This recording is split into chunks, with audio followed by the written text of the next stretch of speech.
This edition of Mac Voices is sponsored by Lynda.com, the unparalleled online video training library. For a free 10-day unlimited trial, visit lynda.com/macvoices.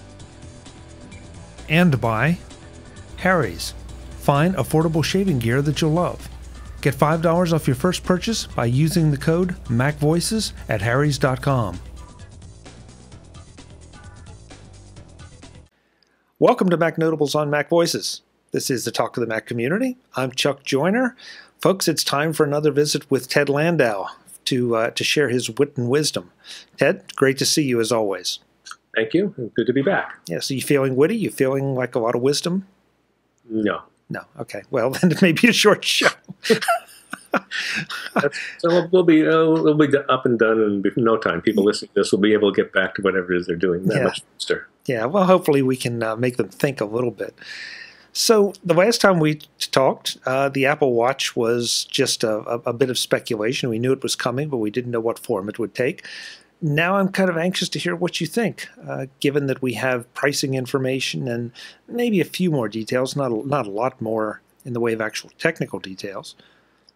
Yeah, very few new details, except the big one, of course, being pricing. I don't think anything was announced at the keynote that they hadn't already announced before. But it did make it seem more real.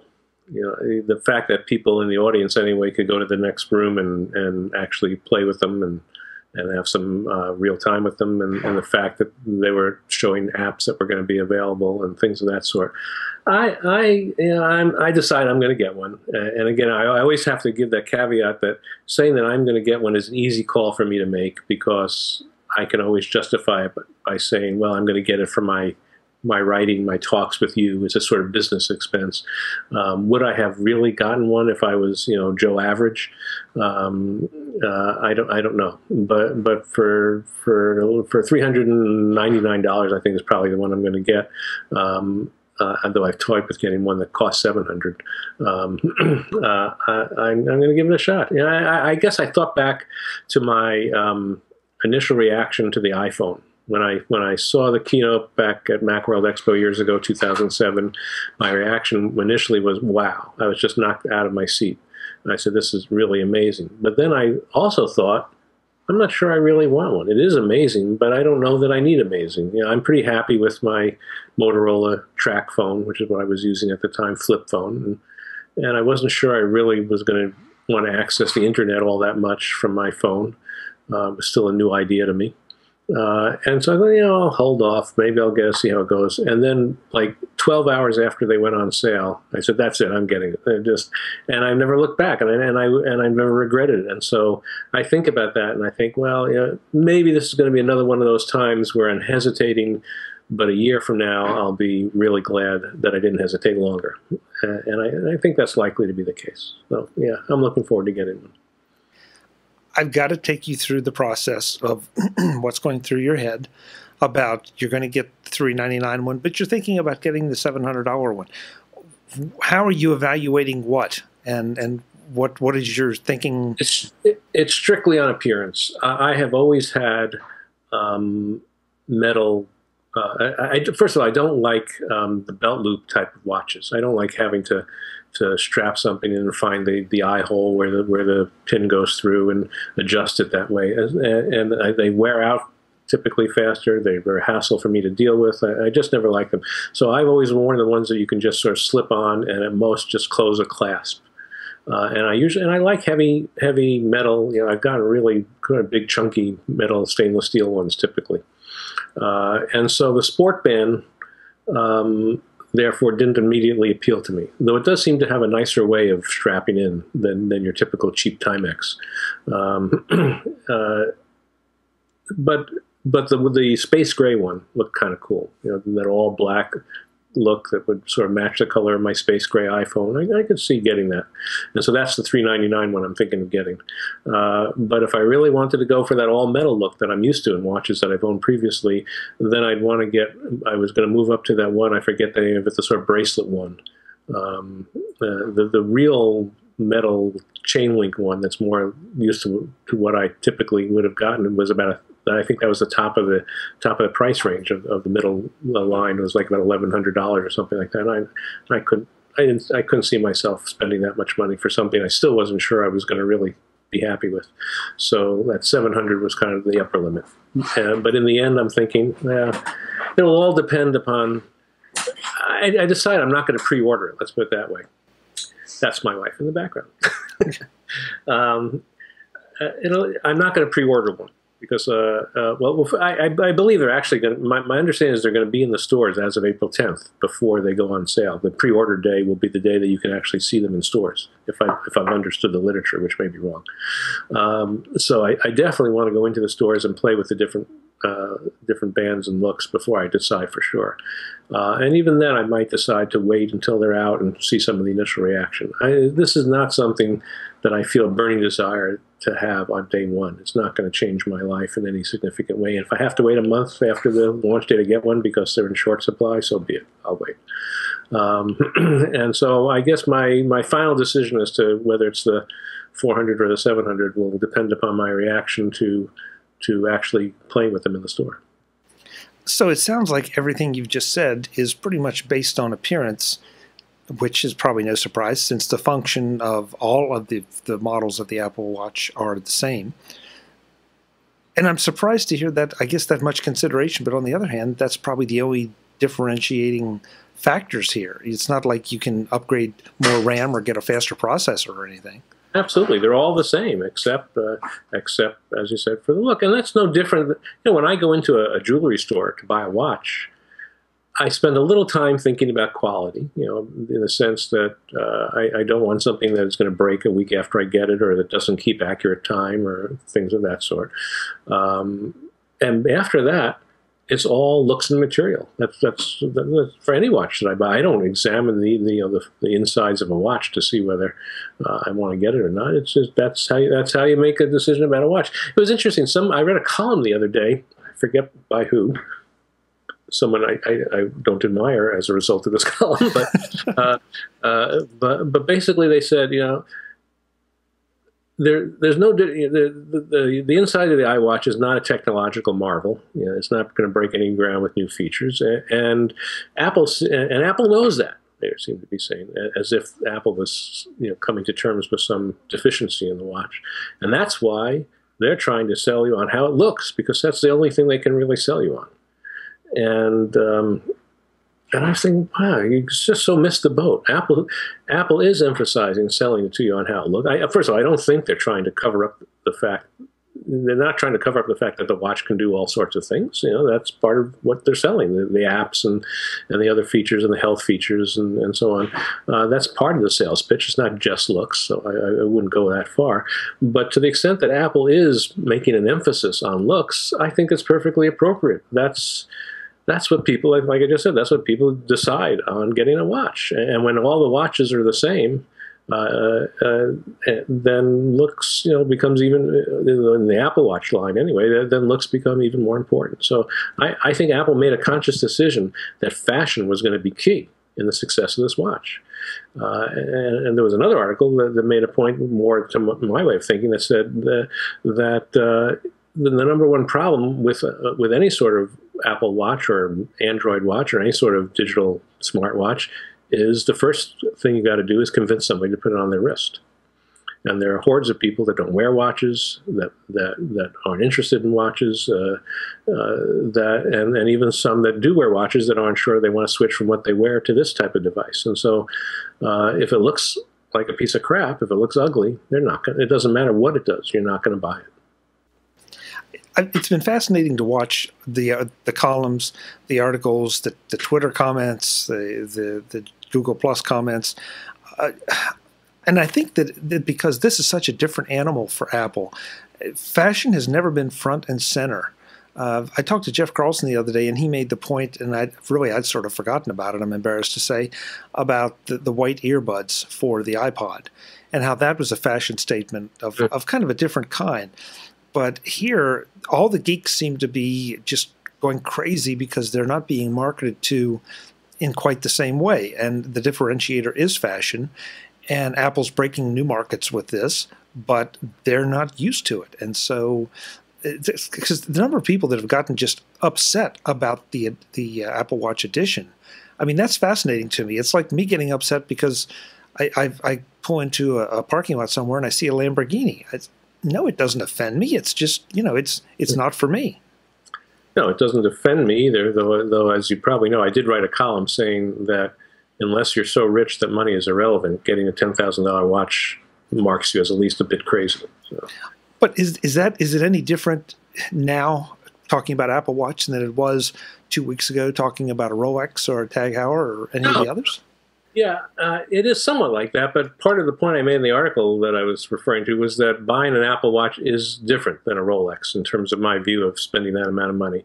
I basically said there were 4 reasons I could come up with that somebody would spend $10,000 or more on a Rolex, assuming that they had that much disposable income. Clearly, if you can't afford it, you can't afford it.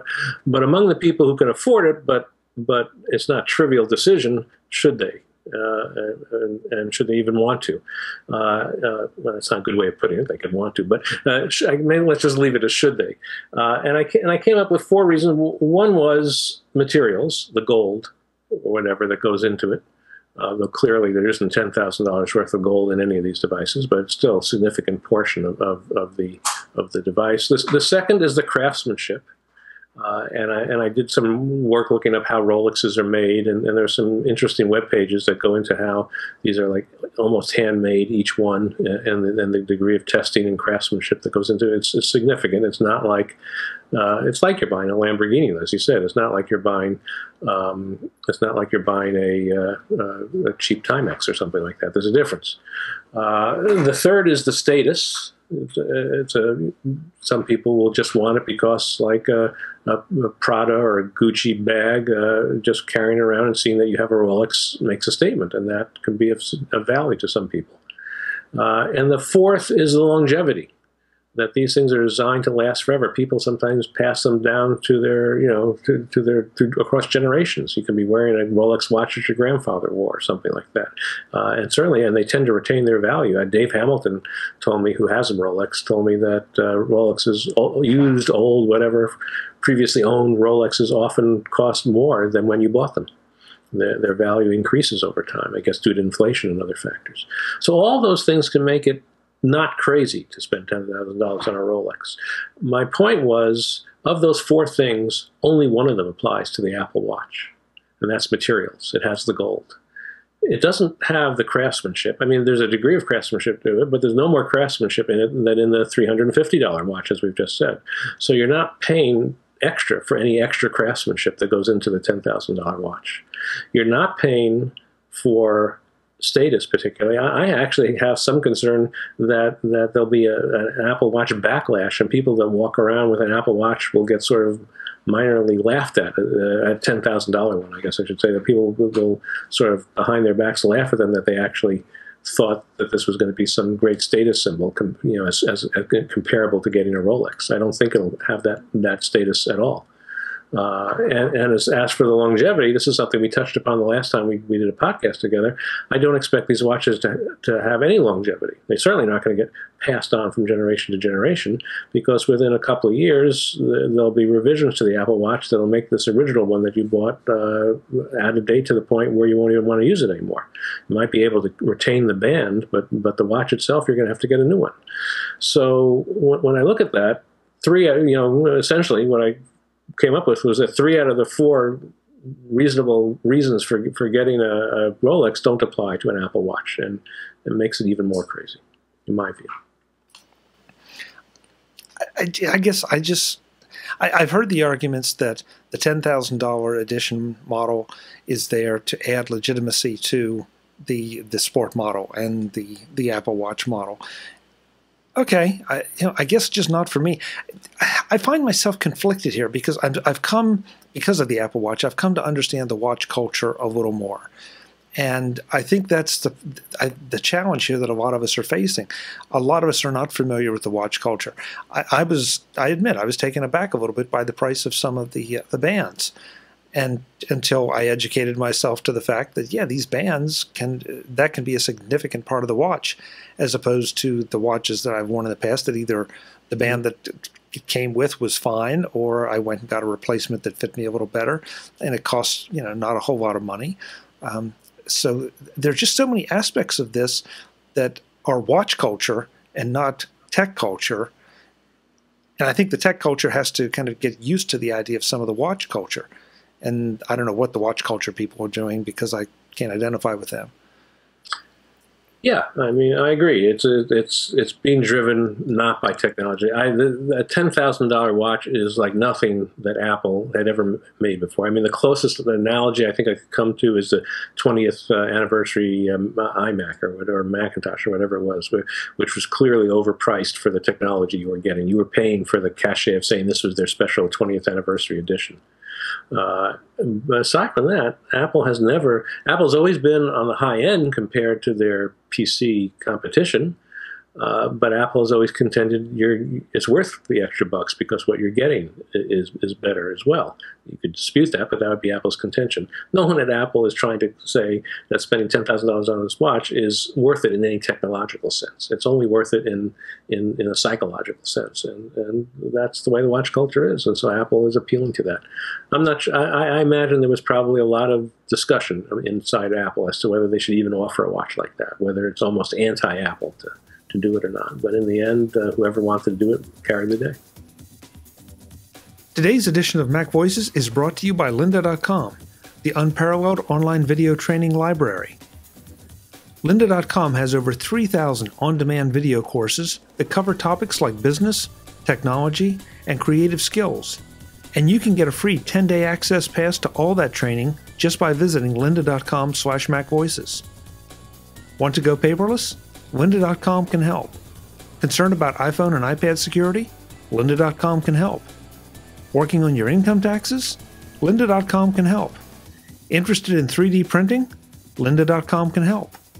Those are just a few of the areas where Lynda.com can get you up to speed with new skills or improve existing knowledge. Lynda.com features experts in their fields, not just somebody in their basement with a video camera, but experts who are passionate about teaching what they know.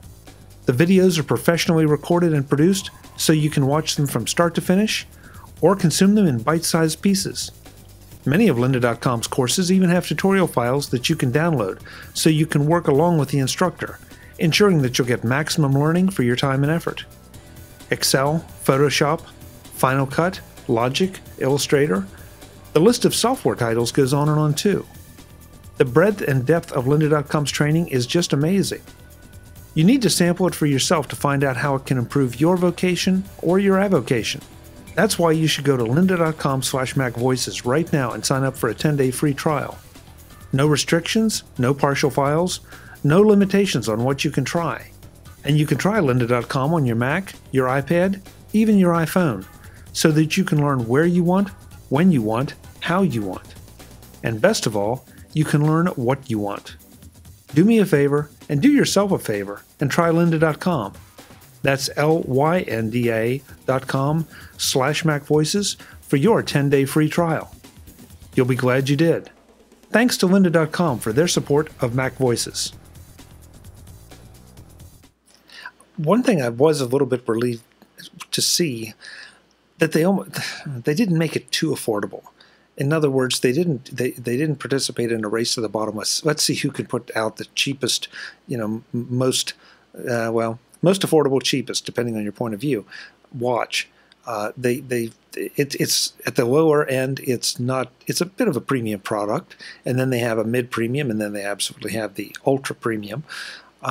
So I know a lot of people were disappointed in the pricing, but I guess that didn't bother me as much, and I'm not quite sure why, except the fact that it maintains Apple's position as something that you can afford, but it's sort of something to aspire to. Mm-hmm. Does that make sense? Yeah, it's the price range where people, I think, especially the $350, $399 price range, that's around the same price as a iPad Mini. Yeah. That's in the affordable price for these sort of products. People can buy them who typically buy Apple products. The typical Apple customer will be able to afford that price, the sport watch price, without having too much hassle. Yeah, I think it is there might be a sell because it's really the way it's currently configured. It's almost a peripheral. You know, you need an iPhone in your pocket to even use the watch. So the first thing you have to do is buy an iPhone. And then you have to say, okay, I just bought this iPhone. Do I really need to spend another $350 on a watch to go with it? If you think of it, if you think of the Apple Watch as an iPhone accessory, like a case for the iPhone, it's an expensive accessory, and so that psychology might turn out to be interesting. The more independent the watch can turn out to be, and the more it can do things that are clearly, like a little bit like we talked about last time, the more it can do things that are hard for the iPhone itself to duplicate, the better the Apple Watch will do. Have the stainless steel and sapphire tempted you at all, or is that mid-level watch geek things that just don't matter to you and me? I haven't given it much. I mean, it's stainless steel versus aluminum. I don't really care. It's all how it looks, how it feels, how it holds up. I think if they're quality construction, either one's okay with me. All right, I'm not going to ask you what to predict what the killer feature will be for the Apple Watch, but what will the killer feature be for the Apple Watch for you? What are you most looking forward to? I honestly don't know. I gave it a little thought because I saw you listed that question for me to consider before we went on the air. And I honestly don't know. I think it's certainly not going to be that I can draw something and have somebody else at the other end see it at the same time. I mean, it's kind of cute that you can do it, but it's not a reason I'm going to get a watch. I think the ability to get messages, probably. You know, the ability to get alerts, to get Twitter messages, to get text messages, to get calendar alerts, to get all that stuff right on the iPhone and respond to some of them without having to take my iPhone out of my pocket. I think that will be a selling point, which has to go on top of the fact that, again, for most of my life, I've happily worn a watch. Even after I got an iPhone, I still prefer to have a watch in addition. And so I think of this now, well, part of my way of rationalizing getting this Apple Watch is, okay, if it just functions as a watch and doesn't do anything else, it's still kind of cool because I wanted a watch. And so I'll go back to wearing a watch instead of a $200 watch, which probably would have been what I would have spent on an ordinary watch. It'll be a $350 or $399 watch. And for that, I'll get all these added features and it'll be worth it. So if I dislike the idea of wearing a watch at all, I don't think this would convince me to get one at this point. I'm really intrigued. I didn't hear you say anything about health. No, I don't expect that to be a big selling point. We'll see. I do go hiking and walking, and my wife has a Fitbit, and she uses it religiously. But the Fitbit, I guess, is a good example. Even though my wife has had a Fitbit for, I guess, over a year now, and swears by it, it's never I've never said, "Wow, you know, that Fitbit, you really like it, and really works great. I have to get me one." That's never happened. I don't have any great. I don't have any great desire for that sort of feedback. That is not important to me. I want to do the exercise, but whether I can know exactly how many steps I've taken by looking at a device or not is not critical. In fact, I have to say, speaking of the Fitbit, a little message to the people who make Fitbit. Most people who do exercise, well, and some people exercise inside in gyms, but a lot of people who do exercise outdoors on sunny days. And your display is unreadable on a sunny day. I mean, my wife has to find a tree and a hat and 16 other things in order to get the display so she can actually see it when we're outside. I mean, you make a different type of display. Make a display like on an Amazon Kindle or something like that so you can actually see it when you're outside. More message to Fitbit. There you go. And hopefully the Apple Watch will be better in that regard.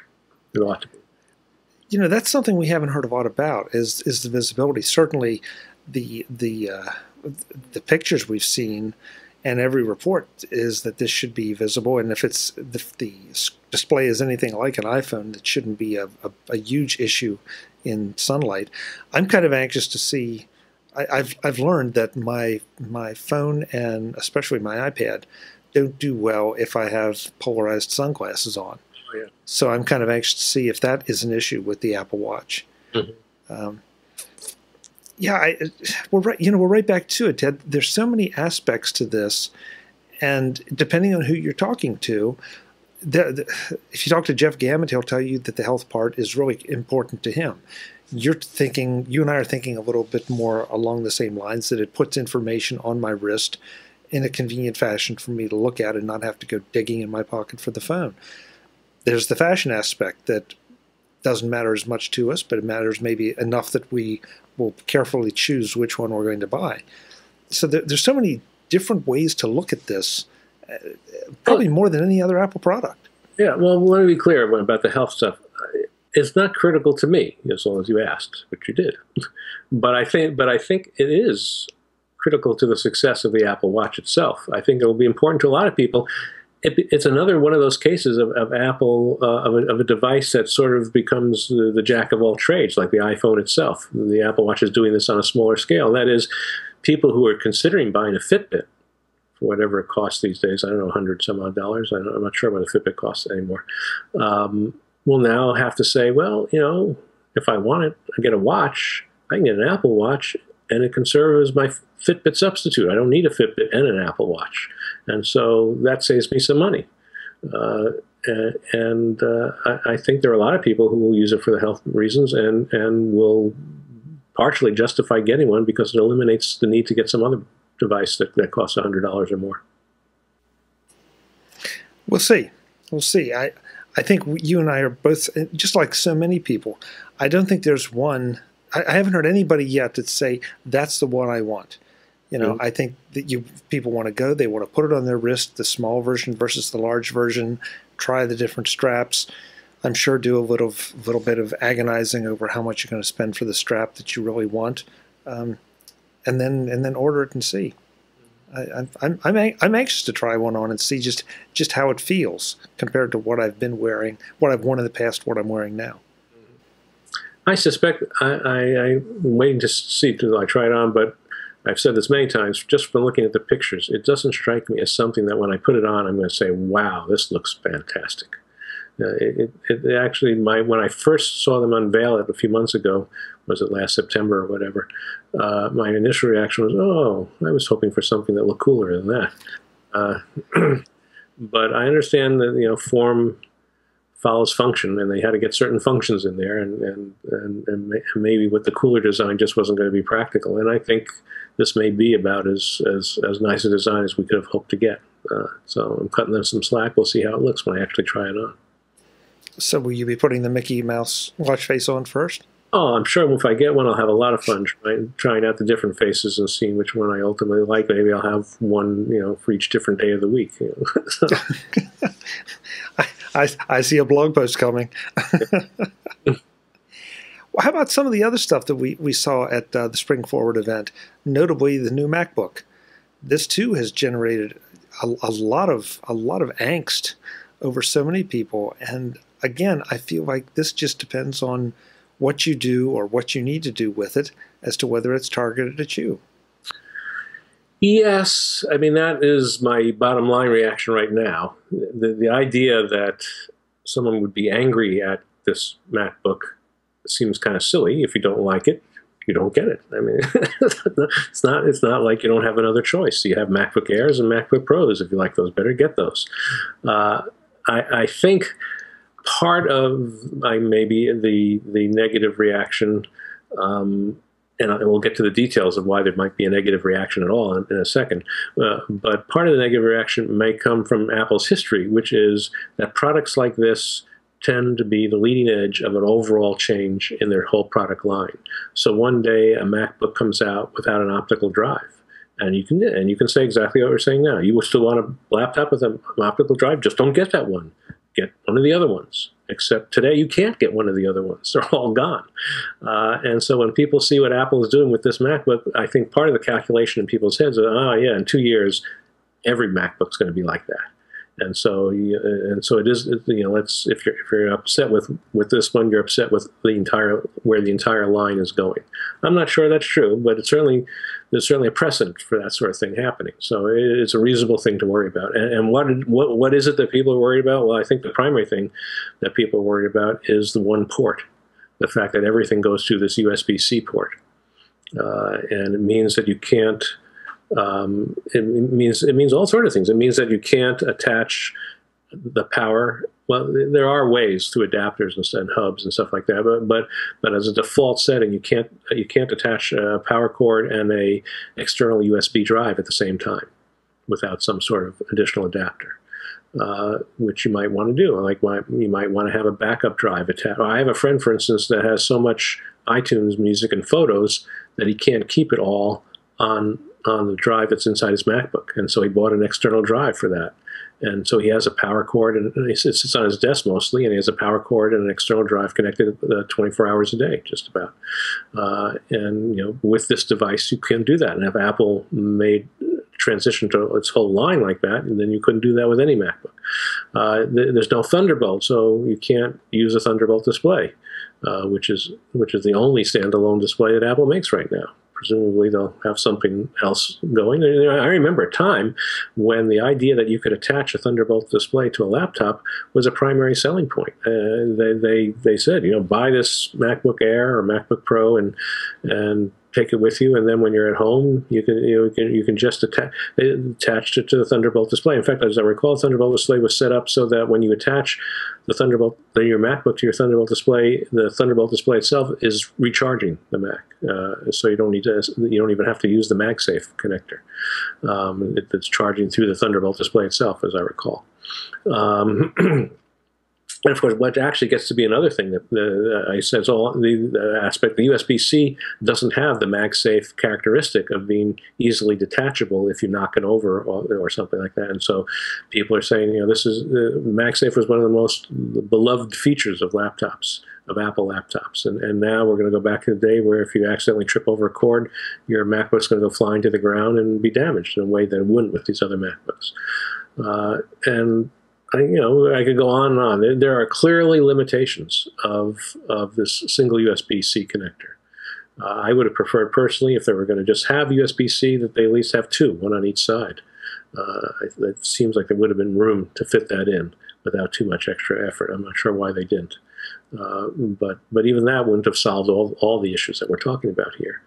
The other side of it is, I think what Apple is saying, and this is where it gets to their sort of look towards the future. People have correctly pointed out there was a time when the iMac first came out without a floppy disk drive.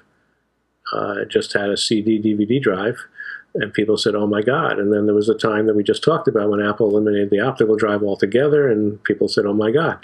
And in both cases, people have come to adjust these things. No one laments the lack of a floppy disk drive on their computer anymore. Apple was looking forward. And correctly so. And maybe it was a couple of years ahead of the curve, but the curve eventually caught up with them. And I think where Apple is looking here is towards a future where almost everything is wireless. So to my complaint that you can't attach a USB hard drive, I think Apple's answer would be, then don't. You can have a time capsule. And you can wirelessly back up to your time capsule. You don't need a separate USB drive. Or you can back up to the iCloud for your iTunes library. You can use iCloud Drive and have your photos on that. So you don't need to store your photos on your computer anymore. And this idea that the main, if maybe even the only way that you're going to need to communicate with outside devices is wirelessly. Apple is saying that's what's coming, and this is the first device that we're making that is clearly designed for that direction. I'm with you on everything. I think I am especially with you on the two USB-C ports. But if I pull back and try to get inside Apple's head, this machine, I think if it doesn't have the longest battery life of any laptop, I think it's one of the longest. Mm-hmm. Definitely one of the lightest, definitely one of the thinnest, all those things. I mean, this to me feels like a real business person's laptop or somebody that's on the go. They've built in some extra neat little tech that may or may not be a harbinger of things to come. But they didn't build it to be the MacBook Pro, that Retina, that I carry, that I take to the office and I plug in drives and monitors and everything else.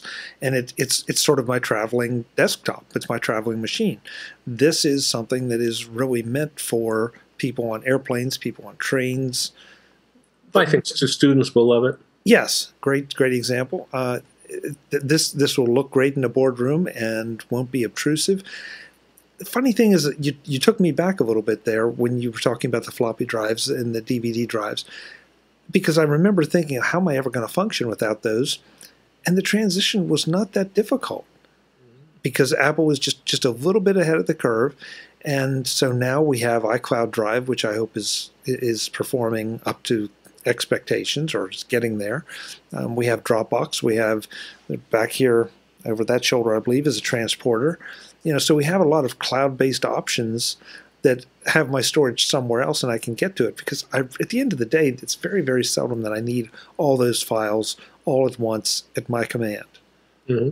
So again, I don't know that this particular machine is targeted for what I do or the way I do it. On the other hand, if I'm traveling, it might be nice to have that as the machine to tuck into my backpack and go and have plenty of juice and plenty of connectivity and just not a lot of expandability unless I absolutely have to have the inconvenience of carrying a peripheral with me. Well, that's the big question. Is this going to be sort of a niche product, maybe implying too small an audience, but is this going to be something that Apple continues to say is targeted for a certain audience, perhaps the one that you're saying, and that the rest of the MacBook line won't follow suit? Or 2 years from now, are we going to see Thunderbolt completely gone from the MacBook line, and all MacBooks having nothing but USB-C ports? I mean, that's the big unknown question for the moment. Maybe not unknown to the people inside Apple, but unknown. From the specs I've seen, though, USB-C is pretty compelling from a data transfer rate. I don't know if it's equal to Thunderbolt 2, but it's pretty darn fast. It's slower than Thunderbolt 2, or certainly slower than Thunderbolt 3, which is coming down the pike. But yeah, it's fast. Yeah, fast enough for most people. This edition of MacVoices is sponsored by Harry's. Find affordable shaving gear that you'll love. And you can get $5 off your first purchase by using the code MacVoices at harrys.com. There are so many things to like about Harry's that I hardly know where to start. The convenience of online ordering, so you don't have to deal with the heavies at the drugstore who seem more intent on making it difficult to buy your razors than anything else. The fact that you can choose a shave plan so that you don't even have to worry about ordering your next round of shaving gear. It just shows up in the mail on a schedule that you select. And of course, the blades. Made in a factory in Germany that Harry's bought, they deliver a terrific shave at a price that can't be beat. It can't be beat because Harry cuts out the middleman, or middlemen, as the case may be, to give you great blades at a great price. But more than great blades make a great shave. That's why I love Harry's shaving creams and aftershave moisturizer. You can choose from the shaving cream that's as smooth as butter, or the foaming gel that lathers up better than anything I've ever used. While I enjoy both, the foaming shave gel is my personal favorite. It actually makes me look forward to shaving in the morning. And the Harry's Aftershave Moisturizer finishes things off with a great smell and a great feel. All in all, the best shaving experience I've ever had, beginning to end. Yes, I like Harry's and I want you to like Harry's too. You can try a Harry's starter kit for only $15. That gets you a Harry's handle, 3 Harry's blades, and your choice of their shave cream or my favorite, the foaming shave gel. And then take $5 off that order by using the code MacVoices. And if you're smart, you'll throw in a bottle of the aftershave moisturizer. That's $5 off your first order from Harry's with the code MacVoices. Harry's, find affordable shaving gear that you'll love. I do, and I know you will too. Thanks to Harry's for their support of MacVoices. And there we go. We're right back to the discussion I think we've had in the past of the Mac Pro and some of Apple's other offerings. These are being designed maybe for a different type of user. well, I just was talking about the business user, but I'm thinking about the average person who wants a laptop computer, as opposed to you and me and some of our friends who will take whatever laptop they get and just, they'll push it to the edge. Oh, sure. And to be fair, I know lots of people, and I'm sure there are lots more out there that I don't know, that have never attached anything to their MacBook except the power cord. And so, yeah, for those people, then this whole issue becomes moot. You say, well, what about Ethernet? What about Thunderbolt? And they say, what? Who? So, yeah, for that sort of person that doesn't even think about those things, this could be ideal.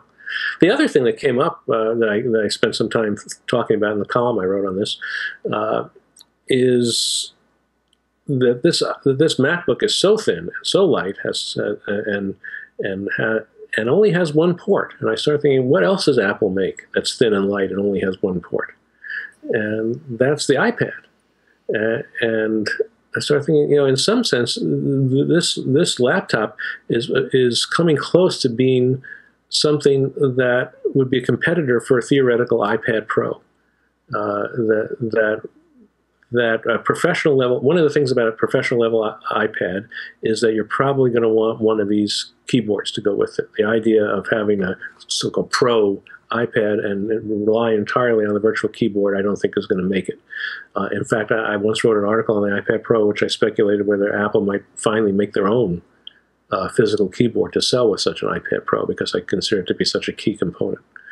Well, if you're talking about an iPad Pro with a keyboard, a 12-inch, and then the other thing is the Pro is going to have a larger screen. 12 inches is what most people have mentioned. So now you're talking about an iPad Pro 12-inch screen, Retina display, with a physical keyboard attached to it, removable probably, but still a physical keyboard, and one port. I mean, it's dangerously close to sounding like this MacBook Pro, and I begin to wonder whether, how you would, who the separate markets would be. If Apple ever came out with an iPad Pro, how does it say who wants the iPad Pro and who wants this MacBook with USB-C? I can't imagine anybody saying that they could justify why they would want both of them. It's going to be one or the other. There's still some functions built into the iPad, though. I mean, GPS connectivity. Pro, I said. I can imagine someone getting this MacBook and an iPad Mini or an iPad, but to spend the extra bucks to get a 12-inch iPad Pro and a keyboard, and then say at the same time, I want to get this MacBook, I don't see that.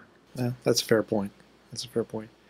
It's fun to endlessly speculate on this stuff and try to outguess them. But one thing that Apple does seem to have a good handle on is sort of what we need next. I mean, everybody's trying to sell you what you need now, but what do you need next? Or more accurately, what don't you need next? Why were we carrying around those DVD drives all that time? Yeah, the other thing about the USB-C port, just tracking and iPads, those were going that direction, which I took us there, so I guess we are going in that direction, is that it was, I don't think this is going to happen. This is not a prediction. This is just sort of a staring at the clouds speculation. That one of the criticisms of the iPad over the years, especially as a productivity MacBook replacement sort of device, is it has so much more limited ability to connect with the outside world. You can't connect an external drive to it ever, except wirelessly, pretty much. I mean, there are some sort of jerry-rigged solutions, but basically, other than wirelessly, you can't connect an external drive to it. And so I started thinking, well, what if one of the unique things about an iPad Pro is that it came with a USB-C port to allow variety of sorts of connections to an iPad that you can't currently do. That might be interesting. Certainly, of all the ports that are out there in existence, the USB-C is the one that would be most compatible with the iPad philosophy. It would you would at most need two ports: the Lightning port and the USB-C port, and that would be the end of things. Would you need the Lightning port? Might not even need a lightning port. I don't know, because you get power. You can get power from USB-C, and you might want. And the only reason I said the lightning port might stick around is because there are all these peripherals that work through the lightning port, and maybe you don't want to shut off the user to getting those peripherals. But yes, ultimately you might not even need the lightning port. You heard it here first, folks. That's one I haven't seen speculated on anywhere else.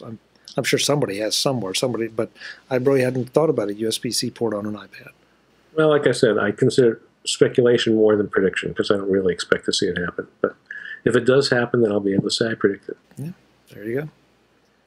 I want to wrap up with the thing that seemed to get shoved down in importance, and yet at the event, and yet after the event, I've heard so many people say they thought it was probably one of the most important things that was announced, and that's ResearchKit.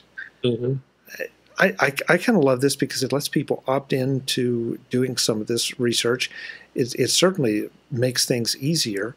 You have any reactions to what and why this is there?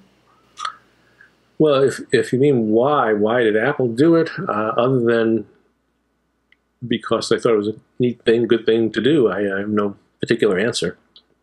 I don't think they're going to make tons of money from it, at least not initially. There might be some secondary monetary gain out of having this feature.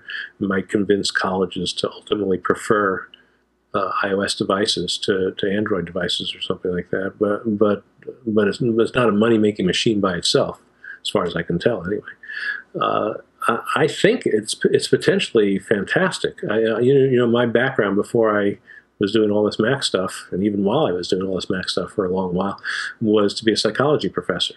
And psychology behavioral research depends a lot on getting human subjects to sign up for things. And in the department where I worked, it was constantly an issue. These bulletin boards, sign up for things, and how do you convince students to sign up for things? We had a whole debate about whether it can be a requirement or not. Is it ethical to require people to sign up for an experiment in order to get past the course? And we ultimately decide no, it isn't. And so all that is an issue, and so I could see just from the little glimpses of ResearchKit at the media event, I could see that this could just revolutionize the way human research is done in psychology, my own field, as well as the medical research that they were talking about. And I would initially have some concern about, as other people have raised, I'm not the first person to think of this, about bias, because you're limiting your subject pool to people who own an iPhone, which already talks about certain technological awareness, certain economic levels, and so on.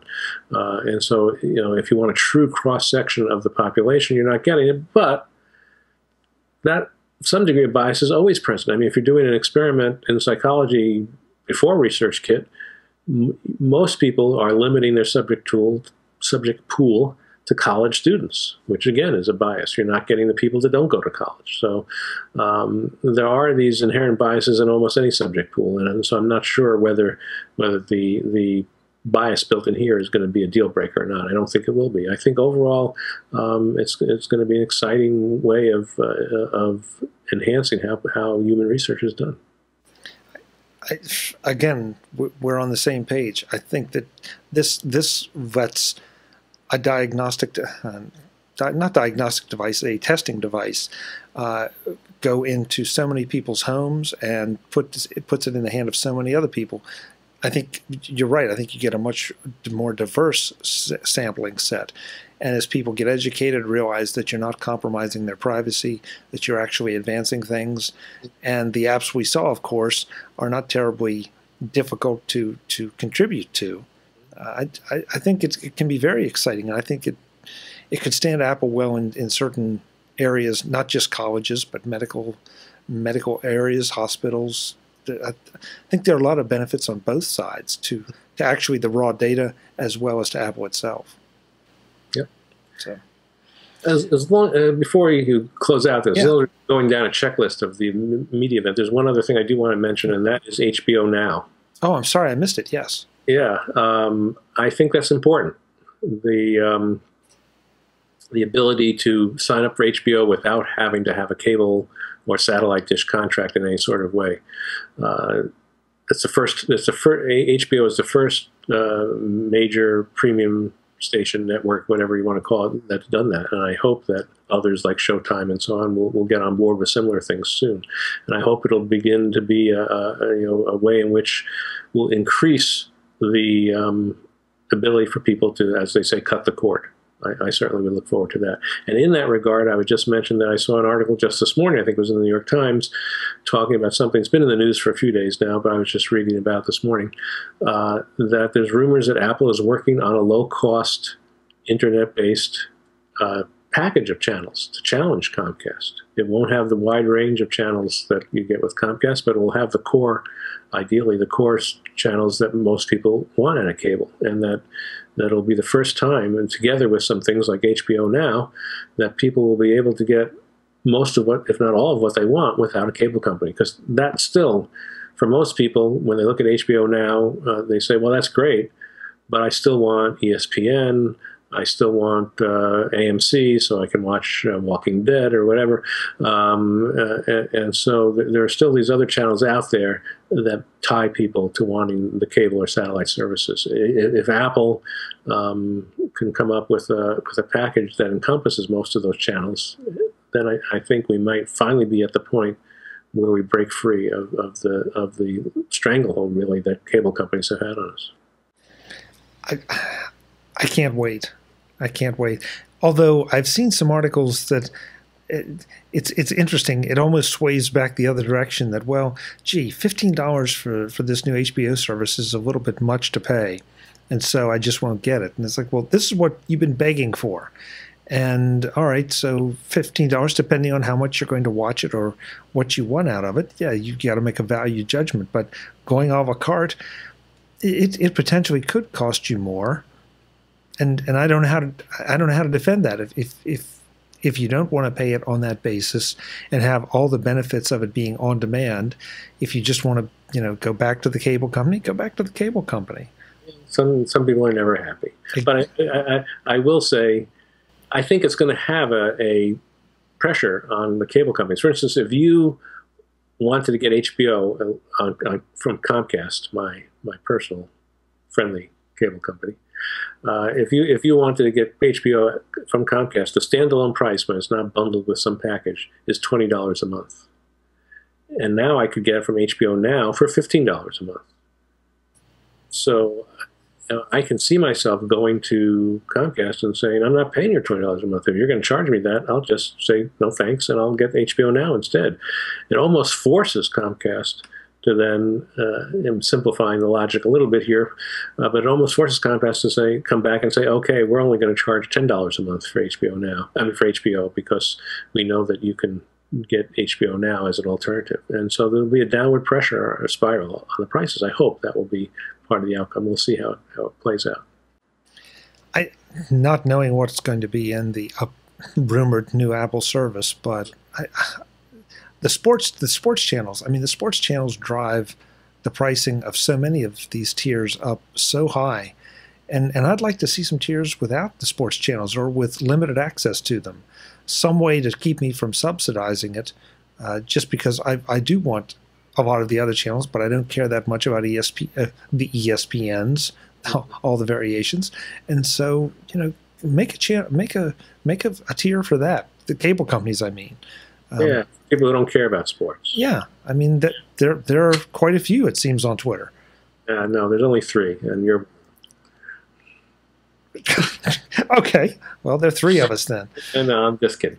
Yeah, so I'm sure there are people that don't care about sports and that would appreciate what you're saying. Yeah. But and you're also right that sports is probably sports stations are probably the biggest single contributor to the high price of TV packages. Again, we wait and see. We wait and see. Even with those high prices, you don't even get all. You still have to subscribe to bonus things to get all the sports that's available. It's just really incredible. You can spend your entire income on cable. Well, if you go and do a little research, you'll find out as to what the cable companies charge, or excuse me, what ESPN, for example, charges Comcast to carry it. I mean, that's one of the big drivers. And so that's why, in my opinion, that's why you find it included in so many of the anything other than just the rank basic tier because they need to find ways to pay it. Yeah, well, it's one of the biggest, it's probably the biggest, I was going to say one of the only, and one of the biggest things that get people to watch TV that they don't want to record to watch later, generally speaking. So you want to see it, you want to see it live, you're willing to put up with the commercials to see it live, and that's going to bring in the big bucks. And a lot of people are willing to do that, sure. Yeah. A lot of moving parts here, Ted. Mm-hmm. Be fun to see what happens if we come back in a year and look at everything that happened at the Spring Forward event. Wait, we're not coming back in a year? Oh, no, we'll be back long before that, but I just, sometimes you need that perspective. I thought maybe you knew something about my health that I didn't know or something. Oh, no, you look great. You look great. Well, thanks for the time, as always. An interesting discussion, and I'll look forward to seeing which Apple Watch and which band you choose. Okay, well, I'll definitely let you know. Good. Next time we'll be both holding up our wrist and saying, see? So. Probably not. The watch isn't out until April 24th or something like that. And that's true. Yeah, we'll be back before then. Yeah. So we may have a better idea of which one we're going to get, though. Yeah, gotta go check my bank balance. Right. All right. Good to see you. Thanks so much. Okay, thank you. Folks, I'm Chuck Joyner. This is Mac Notables on Mac Voices. I'd like to invite you to follow me on Twitter, to follow Ted on Twitter, so you can see us when we're not here talking to you. Okay. Yeah, well, you share a lot of good stuff. I'd like to think I do too, so. Just sounds strange. See us when we're not here. Okay. Communicate with us. Hear from us when we're not here. Major. The only time you could make an appointment is when he wasn't in his office. Just follow us on Twitter, folks. Okay. Until the next time, thanks for watching.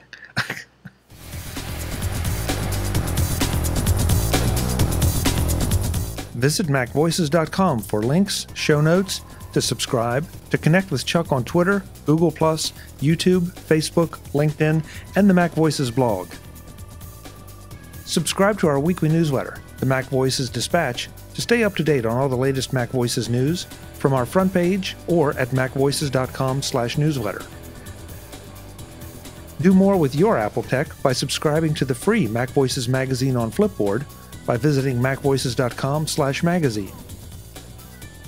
Advertising and sponsorships handled by Backbeat Media at BackbeatMedia.com. Bandwidth provided by CacheFly at CacheFly.com.